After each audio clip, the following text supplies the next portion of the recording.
우리가 볼 말씀은 창세기 12장 1절에서 9절 말씀입니다. 창세기 12장 1절에서 9절입니다. 창세기 12장 1절부터 9절까지 제가 봉독하겠습니다. 여호와께서 아브라함에게 이르시되 너는 너의 고향과 친척과 아버지의 집을 떠나 내가 내게 보여줄 땅으로 가라. 내가 너로 큰 민족을 이루고 내게 복을 주어 내 이름을 창대하게 하리니 너는 복이 될지라. 너를 축복하는 자에게는 내가 복을 내리고 너를 저주하는 자에게는 내가 저주하리니 땅의 모든 족속이 너로 말미암아 복을 얻을 것이라 하신지라. 이에 아브라함이 여호와의 말씀을 따라갔고 롯도 그와 함께 갔으며 아브라함이 하란을 떠날 때에 75세였더라. 아브라함이 그의 아내 사레와 조카 롯과 하란에서 모은 모든 소유와 얻은 사람들을 이끌고 가나안 땅으로 가려고 떠나서 마침내 가나안 땅에 들어갔더라.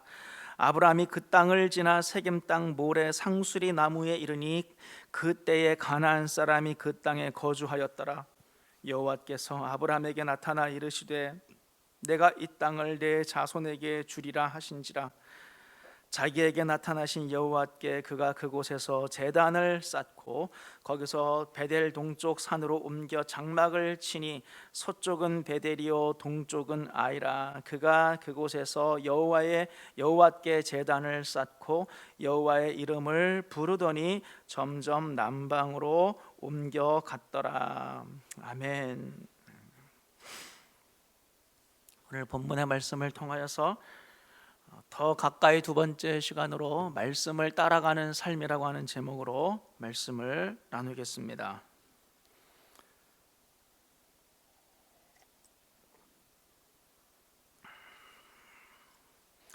방향성이라는 말이 있습니다. 방향성. 이 방향이라고 하는 것은 연속되는 사건에서 보여지는 어떤 일관된 그런 어떤 성격 혹은 일관된 방향, 그걸 통해서 우리가 방향성을 알 수가 있죠. 그러니까 뭔가 일관적이게 보여지는 그런 모습, 거기에서 우리는 방향성을 알 수가 있는 것입니다. 그럼 하나님의 방향성은 뭐냐? 구약에서부터 시작해서 신약에서 보여지는 하나님의 일관성 있는 하나님의 말씀, 하나님의 계시를 보면 하나님의 방향성을 알 수가 있는 것이죠. 잘 생각을 해보세요. 구약에서부터 신약까지 이어지는 하나님께서 뭔가 이렇게 변천사가 있을 거 아니에요. 하나님께서 계속해서 일관적으로 이렇게 하시는 모습이 뭐냐면은 그 중에 하나는 하나님이 점점 우리에게 가까이 오신다는 거예요. 옛날에는 시내산에서 율법을 주셨잖아요. 일반 백성은 얼씬도 못했었어요. 선택된 소수의 사람들만, 꼭 필요한 사람들만 시내산에 올라갈 수가 있었고, 그 중에 가장 정점은 모세 혼자 올라간 거 아니겠어요? 일반 백성들은 그냥 산 밑에서 약간 두렵다 그럴까요? 뭔가 이게 경외심이라 그럴까요? 그러나 얼씬도 하지 못했다라고 하는 거거든요. 하나님은 율법을 주셨어요. 그 율법을 받아든 이스라엘 백성들은 그 율법대로 장막도 짓고 그 율법대로 식사도 하고 그 율법대로 결혼 생활도 하고 여행도 하고 뭐 온갖 것들 하나님께서 주신 율법에 맞춰서 생활을 했다라고 하는 것입니다. 그럼에도 불구하고 하나님께서 모든 이스라엘 백성들과 함께 내주하시면서 임마누엘처럼 함께 하시는 삶은 아니었다라고 하는 거예요. 율법을 주셨어요. 너희는 율법대로 살아라 명령하신 거죠. 그런 구약의 하나님께서 점점 어떻게 하시냐면은 신약으로 넘어오면서 예수님의 별명이 뭐예요? 임마누엘이라 그랬잖아요. 임마누엘은 우리와 함께 하시는 하나님이시잖아요. 하나님께서 우리와 함께 하신다는 것, 그리고 예수님은 성육신하신 하나님이잖아요. 성육신하신다는 것 자체가 하늘에 계신 하나님이 이 땅에 사람의 모양으로 우리와 똑같은 모습으로 우리에게 찾아오신 게 그게 성육신이시잖아요. 인카네이션. 하나님의 방향성은 일관적인 뭔가가 있는 거예요. 뭐냐면 점점 우리에게 가까이 오시는데, 그래서 결국 예수님을 통해서 우리와 똑같은 모습으로 종의 형체를, 인간의 형체를 입어서 우리와 함께 하셔서 심지어 12 제자들과 3년 동안 동거농락하시면서 함께 하셨어요. 수많은 사람들이 이 땅에 말씀이 육신이 되신 그 예수님과 함께하는 3년간은 정말 놀라운 시간이었어요. 꿈과 같은 시간이었어요. 당연하죠. 하나님이 인간의 모습으로 종의 형체를 입고 이 땅에 오셨으니 그분과 함께할 때 놀라운 일들이 벌어졌고, 그분의 말씀을 이제까지 들어보지 못한 놀라운 말씀들이었고, 그분이 보여주시는 모습들은 정말 일반 사람들의 예상을 깨고 죄인들을 부르시고 초청하시고 안아주시고 싸매주시는, 모든 죄인들을 구원하기 위해서 이 땅에 오셨으니까요. 근데 하나님의 일관성은 거기서 끝난 게 아니라 예수님께서 내가 이제 아버지께로 간다라고 했을 때 제자들이 아니 우리를 버려두고 가시면 어떡합니까? 절대 그럴 수 없습니다. 내가 가는 게 너희들한테 훨씬 더 유익해. 그게 무슨 말씀이에요? 내가 가면 보혜사 성령을 너희들한테 보내줄 거야. 그래서 예수님께서 올라가신 후에, 승천하신 후에 마가의 오순절 다락방 사건 때 성령이 임하심으로 말미암아 본격적으로 성령께서 역사하시고 활동하시는 그런 성령의 시대가 되었다라고 하는 것이죠. 그러면 그 성령은 이제 우리와 함께 하시는 거예요. 24시간 우리 안에 거하세요. 절대 우리를 떠나지 않으시는 그 성령님. 자, 그럼 여기서 하나님의 방향성을 여러분들 읽을 수 있지 않을까요? 옛날에는 하나님께서 시내산 꼭대기에 혹은 하늘 꼭대기에 계셔서 우리에게 율법을 주심으로 그게 하나님과의 어떤 매개점이었죠. 접촉점이었죠. 하나님이 어떤 신분인가를 알 수 있는 단초였죠.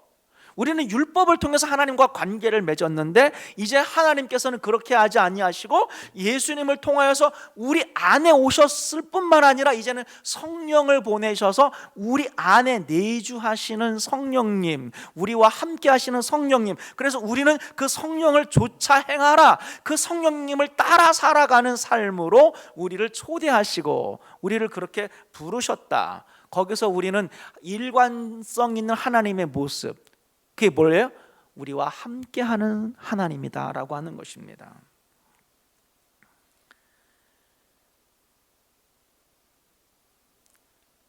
그걸 다시 말하면 에덴 동산에, 저는 그렇게 생각해요. 에덴 동산의 회복을 하나님께서 원하시는구나. 에덴 동산에서는 하나님께서 아담과 하와와 함께 거닐고 함께 교제하셨잖아요.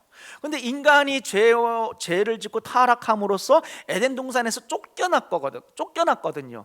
오히려 하나님께서 아담아 어디 있느냐 부르실 때에 숨어버렸다는 거거든요. 관계가 깨졌잖아요. 날마다 하나님과 함께 우리는 거닐었고 하나님과 함께 산책을 했고 하나님과 관계 가운데, 친밀함 가운데 있었던 그런 하나님의 그 원래의 창조의 모습, 그 에덴 동산이 깨졌잖아요. 근데 이제 하나님께서 원하시는 것은 그 에덴의 그 모습, 그 에덴을 회복시키시기를 원하시는, 그게 하나님의 일관성 있는 그런 방향이다. 하나님은 그 방향으로 역사하시는 거예요. 자, 그러면 종합 결론적으로 말을 하면 하나님께서는 인격적인 만남을 이제는 원하신다는 거예요. 하나님께서 이제 최종적으로 저와 여러분에게 원하시는 것은 나는 너희들과 인격적인 관계, 인격적인 만남을 원한다는 게 하나님의 본심이라는 거예요. 그게 하나님의 방향이라는 거예요. 그걸 다 쉽게 말하면 하나님은 우리와 친밀한 관계를 원하시는 거예요.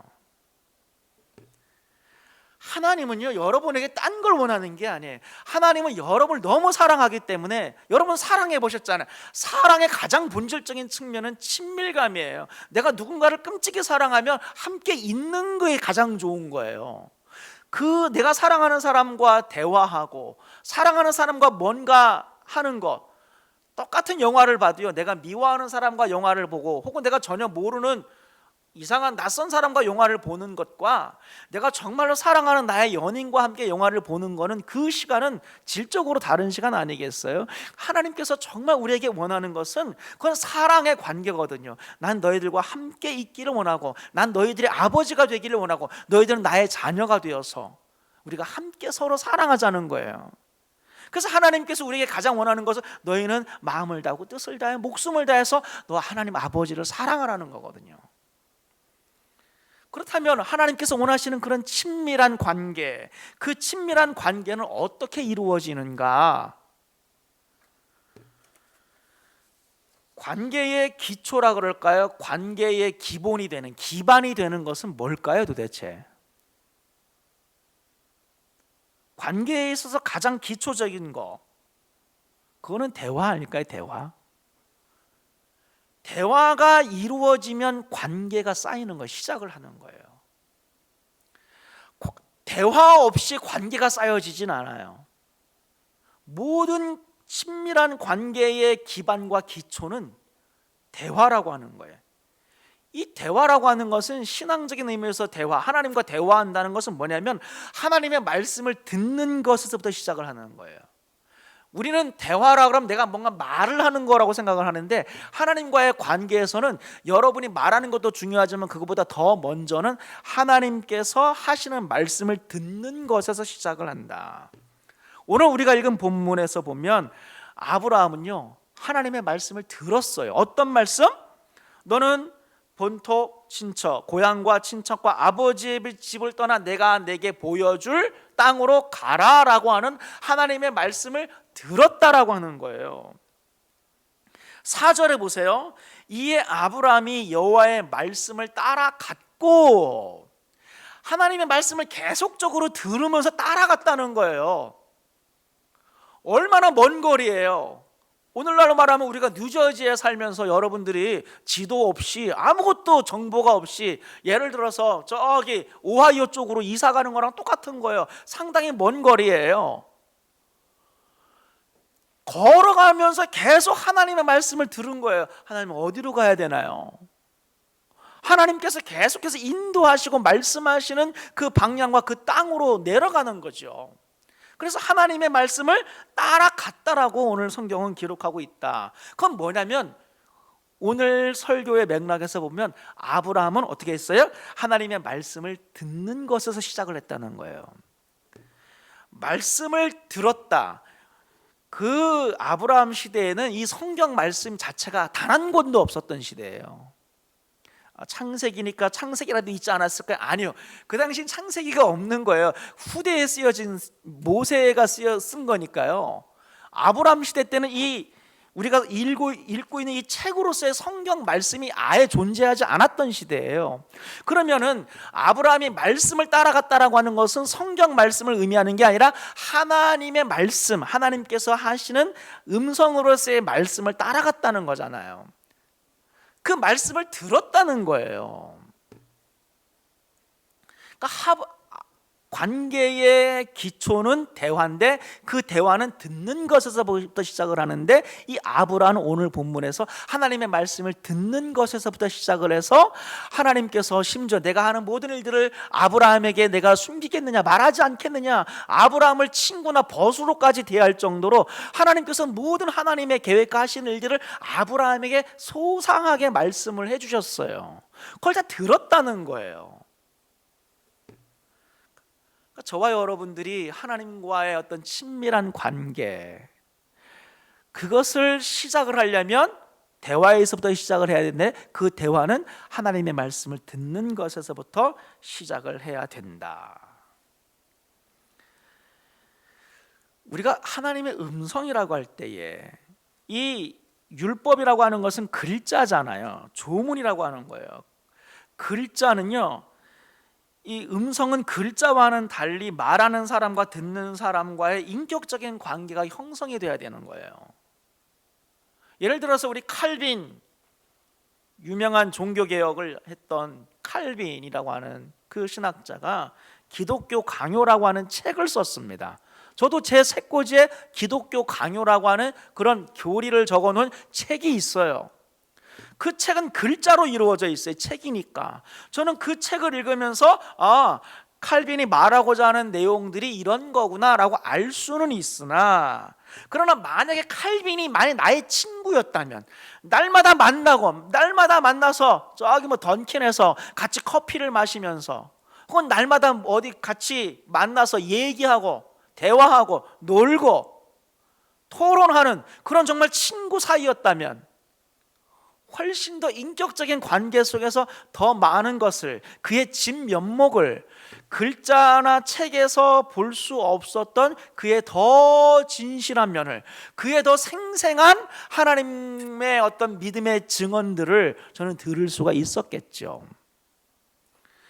그러니까 글자와는 달리 음성이라고 하는 것은 말하는 사람과 듣는 사람과 인격적인 관계가 형성이 돼 있어야 된다는 거예요.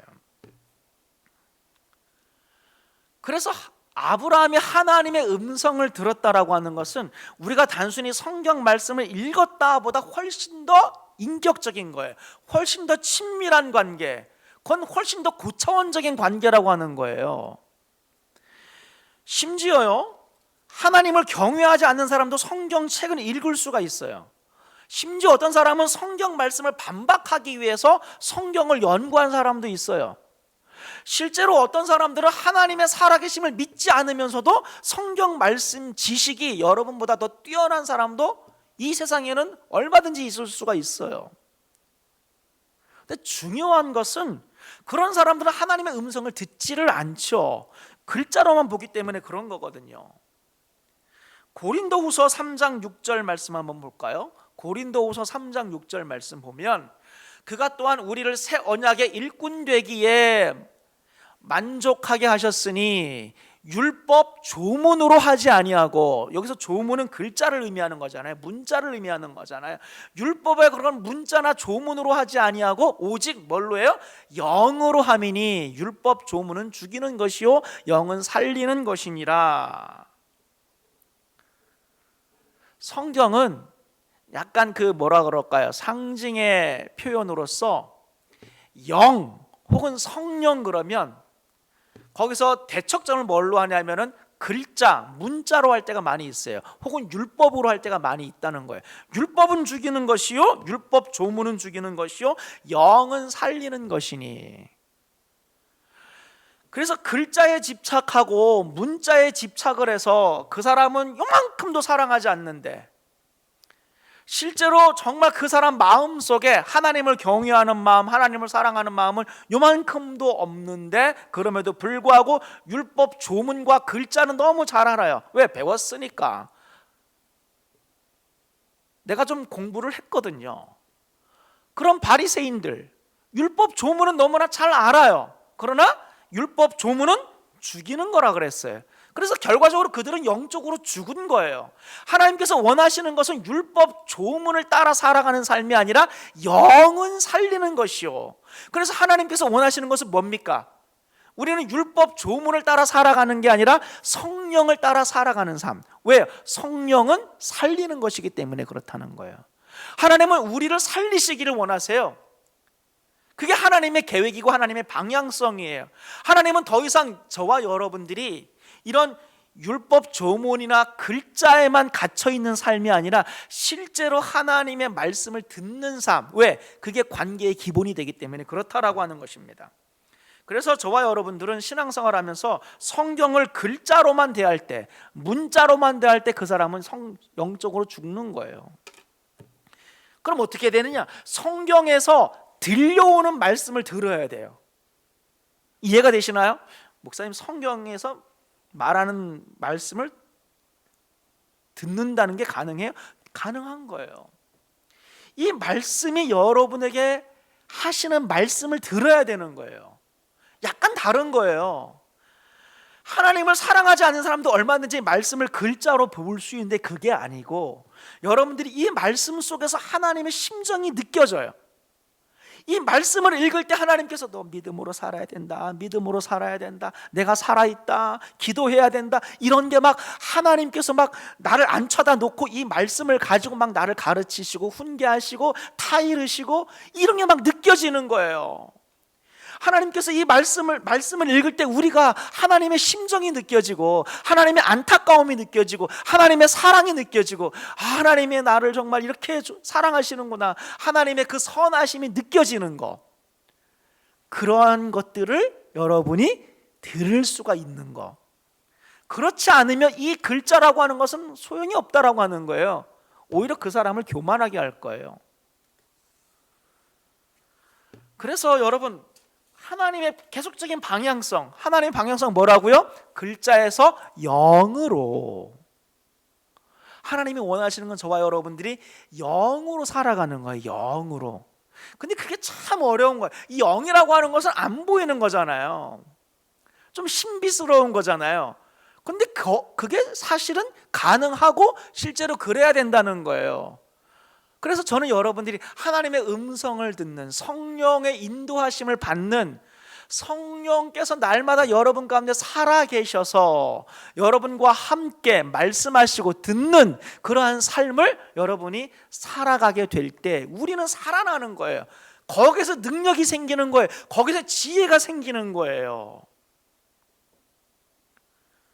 저는 하나님께서 아브라함을 모델로 해서 우리에게 보여주신 삶은 바로 그런 하나님의 말씀을 듣고 따라가는 삶인 줄로 믿고, 오늘 말씀을 듣는 여러분들이 모두 올 한 해 이렇게 하나님의 말씀을 듣고 따라가는 성령 안에서 하나님의 말씀을 듣고 따라가고 그 말씀을 통해서 하나님과 관계를 맺는 저와 여러분들이 되시기를 주님의 이름으로 축원드립니다.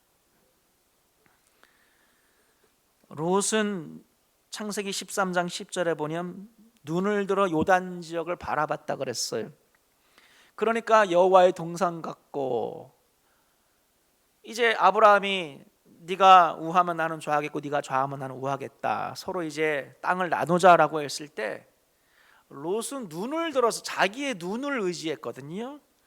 쉽게 말하면 자기 마음에 먹음직하고 보암직한 그 땅을 선택을 했다는 거예요. 롯은 기본적으로 하나님의 말씀을 듣고 따라가는 삶이 전혀 훈련이 안 된 사람이에요. 근데 아브라함은 여러분 창세기를 읽어보면 계속해서 하나님께서 뭘 트레이닝 시키냐면 하나님의 말씀을 듣고 따라가는 삶을 훈련시키는 거예요. 심지어 아들 이삭을 바치라고까지 하잖아요. 근데 그 말씀을 듣고 하나님께서 가라고 한 그 산을 멀리서 바라봤다 그랬어요. 그걸 3일 동안 걸어갔어요. 그러면서 계속해서 하나님의 말씀을 듣는 거예요. 그게 물론 순종의 본문이 될 수도 있으나, 그러나 하나님께서 모든 창세기의 사건들을 보면 하나님께서 아브라함에게 말씀하고 아브라함은 그 하나님의 말씀을 계속적으로 들으면서 따라갔다는 거예요. 처음에는 잘 안 되고 시행착오도 있었죠. 애굽으로까지 내려가면 안 되는데 내려간 적도 있었고요. 자기 아내를 여동생이라고 속인 적도 있었어요. 그런 모든 시행착오 속에서 아브라함은 하나님의 말씀을 듣는 삶, 듣고 따라가는 삶을 훈련을 했다라고 하는 것입니다. 그러면 오늘날 신약 시대를 살아가는 아브라함과는 비교할 수 없을 정도로 성령과 함께 살아가는 우리들은 그보다 훨씬 더 뛰어난 믿음의 삶을 살아갈 수 있는데, 아쉽게도 현실은 그렇지 않은 모습들이 많이 있다는 거예요. 우리는 하나님의 말씀을 듣고 따라가는 삶이 아니라 나의 머리로 합리적이야, 이성적이야, 내가 머리로 동의가 돼야만 따라가는 경우도 있고요. 혹은 감정 코드, 어떤 사람은 어떤 행동의 근거가 감정 코드인 경우도 있어요. 내 마음이 끌려요. 내 마음이 허락을 하는 거예요. 내 감정이 끌려요. 내 감정이 거기에 오케이를 할 때 선택을 하고 행동을 하는 사람들도 있고요. 혹은 다른 사람들이 어떻게 바라볼까, 다른 사람들이 어떻게 생각할까, 그걸 따라가는 경우도 있어요. 그러지 말자는 거예요.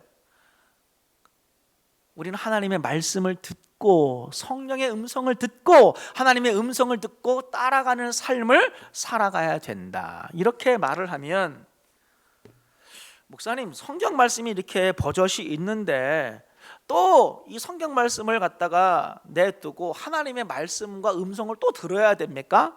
라고 생각하는 분이 있을 수 있어요. 들어야 됩니다. 그거는 이 성경 말씀을 배제하자는 그런 차원이 아니에요. 우리는 이 말씀 속에서 하나님의 음성을 들어야 되는 거예요. 하나님의 음성을 들으면서 이 말씀을 봐야 되는 거예요. 그게 함께 어우러지는 거예요.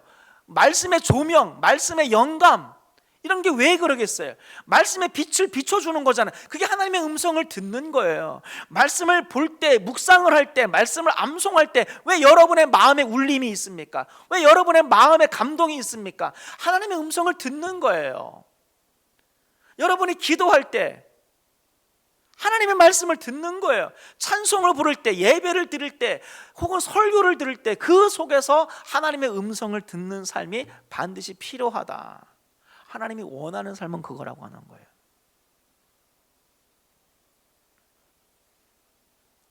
우리는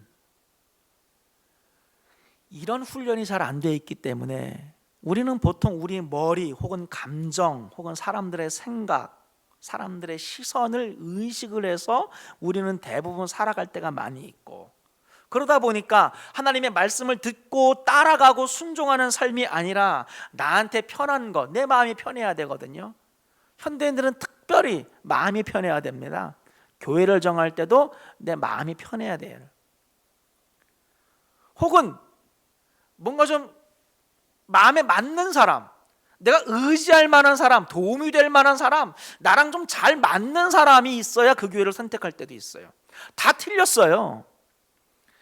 그거는 우리가 절대적으로 피해야 될 거예요. 내 마음이 편한 거, 혹은 내가 의지할 만한 사람, 내 마음이랑 좀 잘 맞는 사람, 혹은 나한테 좋은 것, 다 내가 기준이잖아요. 아브라함이 본토 친척 아비 집을 떠난 거, 그게 편한 겁니까? 아니에요, 불편한 거예요. 컴포트 존을 벗어난 거예요. 본토 친척 아비 집, 이건 홈그라운드를 떠나는 거예요. 절대로 편한 것을 쫓아서 살아간다면 이렇게 못했다라고 하는 거예요. 의지할 사람이 아무도 없었어요. 왜? 아무도 모르는 지역에 이방인으로 들어가는데 의지할 사람이 없는 거죠. 나한테 좋은 거 없어요. 위험천만한 거예요. 옛날 여행 자체가 위험한 거고요. 그 다음에 내가 모르는 이방 지역에 간다라고 하는 것은 그 지역에 있는 사람들이 외지인을 어떻게 대할지 여러분이 어떻게 알아요? 적대적으로 대할지, 내 걸 뺏으려고 달려들지 굉장히 위험한 거예요. 모든 지역은 다 혈연 관계로 맺어진 그런 다 친척끼리 모여 사는 동네인데 거기에 전혀 다른 성씨를 가진 사람이 간다? 그 사람들이 서로 연합하고 서로 연결돼서 쫓아내면 그만이에요. 왕따시키면 그만이에요. 굉장히 위험한 거예요. 근데 아브라함은 편한 것도 아니고 내가 의지할 사람, 마음에 맞는 사람이 있어서도 아니고 나한테 좋은 것도 아니고 단지 하나님께서 말씀하셨기 때문에 내가 하나님의 말씀을 듣고 말씀을 따라갔다라고 성경은 기록하고 있다라고 하는 것입니다. 나이가 어느 정도 들면, 연세가 들면 대부분의 사람들은 위험한 짓을 하려고 하지 않습니다. 아브라함이 이때는 나이가 젊은 나이가 아니라고 하는 거예요. 나이가 들면 들수록 제일 중요한 것은 위험한 거 추라야 하면 안 돼요. 안정성이 중요한 거거든요. 그렇잖아요. 젊은이도 아니고 20대 30대도 아니라서 뭐 실패하면 다시 하면 되는 나이가 아니잖아요.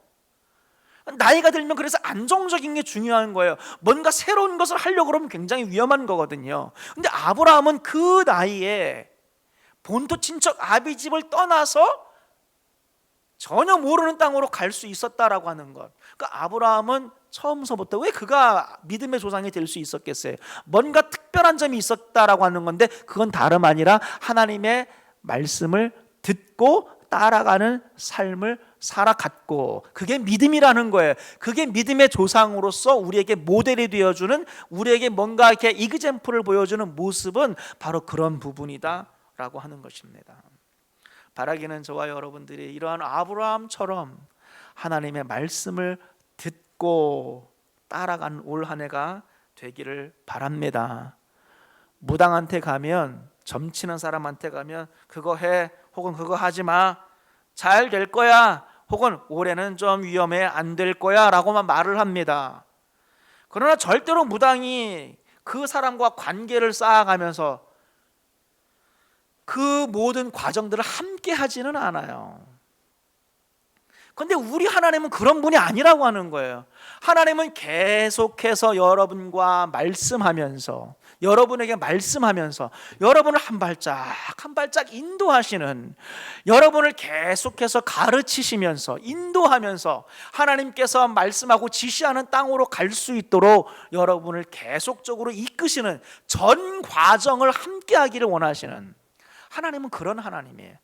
율법을 던져놓고 결과만 중요한, 지켰어 안 지켰어 결과만 따지는 분이 아니라, 하나님께서는, 하나님의 방향성은 우리에게 말씀을 주신 하나님이기도 하지만 그 말씀대로 살아갈 수 있도록 그분이 직접 보혜사 성령이 되어서 여러분을 가르치고 인도하고, 이것처럼 좋은 애프터 서비스가 어디 있어요?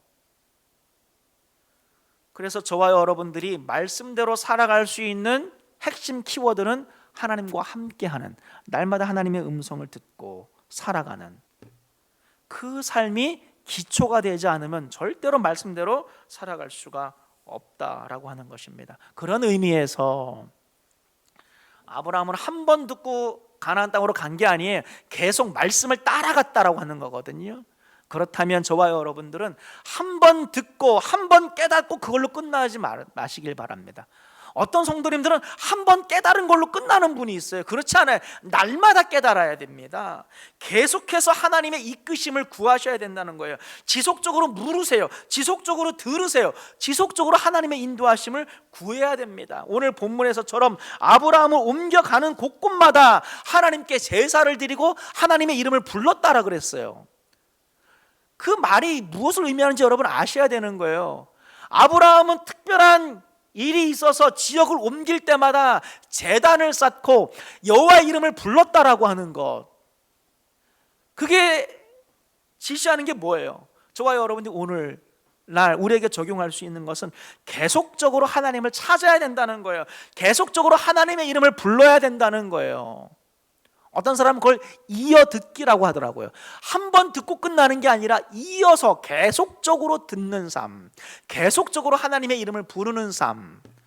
저와 여러분들 올 한 해 이렇게 한 번 듣고 한 번 깨달은 걸로 1년을 사는 게 아니라 날마다 깨닫고 날마다 듣고 이어 듣기, 계속해서 하나님의 이름을 부르고 하나님의 말씀을 듣고 따라가는 삶을 살아간다면 작년과는 완전히 다른 한 해를 저는 여러분이 보낼 수 있을 거라고 믿습니다.